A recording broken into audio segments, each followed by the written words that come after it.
कृष्ण कहते हैं कि जो होता है अच्छे के लिए होता है, कभी कभी विपरीत परिस्थितियां हमारी वर्तमान स्थिति को अच्छा करने के लिए आती हैं। महाभारत काल की बात है। एक बार कृष्ण और बलराम किसी जंगल से गुजर रहे थे। चलते चलते काफी समय बीत गया और अब सूरज भी लगभग डूबने वाला था। अंधेरे में आगे बढ़ना संभव नहीं था, इसलिए कृष्ण बोले, बलराम, हम ऐसा करते हैं कि अब सुबह होने तक यहीं ठहर जाते हैं, सुबह होते ही हम अपने मंजिल की ओर बढ़ चलेंगे। बलराम बोले, पर इस घने जंगल में हमें खतरा हो सकता है, यहाँ सोना उचित नहीं होगा, हमें जागकर ही रात बितानी होगी।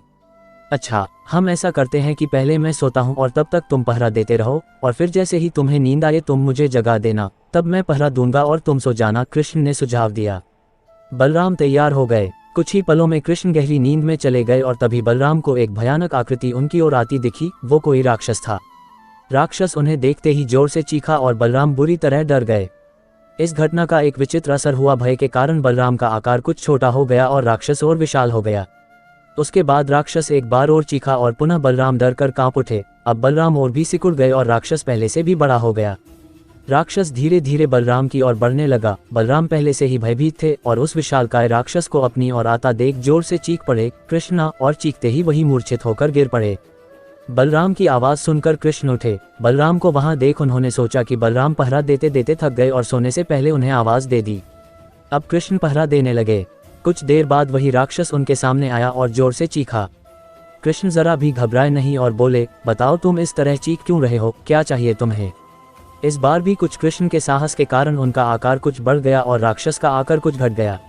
राक्षस को पहली बार कोई ऐसा मिला था जो उससे डर नहीं रहा था। घबराहट में वह पुनः कृष्ण पर जोर से चीखा। इस बार भी कृष्ण नहीं डरे और उनका आकार और भी बड़ा हो गया, जबकि राक्षस पहले से भी छोटा हो गया। एक आखिरी प्रयास में राक्षस पूरी ताकत से चीखा पर कृष्ण मुस्कुरा उठे और फिर से बोले, बताओ तो क्या चाहिए तुम्हें? फिर क्या था, राक्षस सिकुड़कर बिल्कुल छोटा हो गया और कृष्ण ने उसे हथेली में लेकर अपनी धोती में बांध लिया और फिर कमर में खोंस कर रख लिया। कुछ ही देर में सुबह हो गई। कृष्ण ने बलराम को उठाया और आगे बढ़ने के लिए कहा। वे धीरे धीरे आगे बढ़ने लगे। तभी बलराम उत्तेजित होते हुए बोले, पता है कल रात में क्या हुआ था? एक भयानक राक्षस हमें मारने आया था। रुको रुको, बलराम को बीच में ही टोकते हुए कृष्ण ने अपनी धोती में बंधा राक्षस निकाला और बलराम को दिखाते हुए बोले, कहीं तुम इसकी बात तो नहीं कर रहे हो?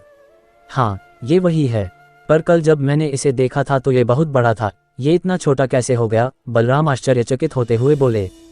कृष्ण बोले, जब जीवन में तुम किसी ऐसी चीज से बचने की कोशिश करते हो जिसका तुम्हें सामना करना चाहिए तो वो तुमसे बड़ी हो जाती है और तुम पर नियंत्रण करने लगती है, लेकिन जब तुम उस चीज का सामना करते हो जिसका सामना तुम्हें करना चाहिए तो तुम उससे बड़े हो जाते हो और उसे नियंत्रित करने लगते हो। दोस्तों, ये राक्षस दरअसल हमारी जिंदगी में आने वाली चुनौतियां हैं। अगर हम इस चुनौतियों को टालते हैं तो ये और बड़ी होती जाती हैं। आखिर में ये हमें नियंत्रित करने लग जाती हैं। इसलिए हमें इनका साहसपूर्वक सामना करना चाहिए ताकि हम उन पर काबू पा सके। इस प्रकार चुनौतियों का डट के सामना करने से वो छोटी सी हो जाएगी जिससे हम आसानी से उन पर नियंत्रण कर सकते हैं और सफल हो सकते हैं। मित्रों, आशा करते हैं कि हमारे द्वारा किए गए प्रयास से आपके जीवन में कुछ बदलाव जरूर आएंगे। दोस्तों, अगर आप चाहते हैं ऐसे कुछ और वीडियो के लिए तो चैनल को लाइक से सब्सक्राइब जरूर करें, जिससे हम और बेहतर कंटेंट आपके लिए बना सके। धन्यवाद।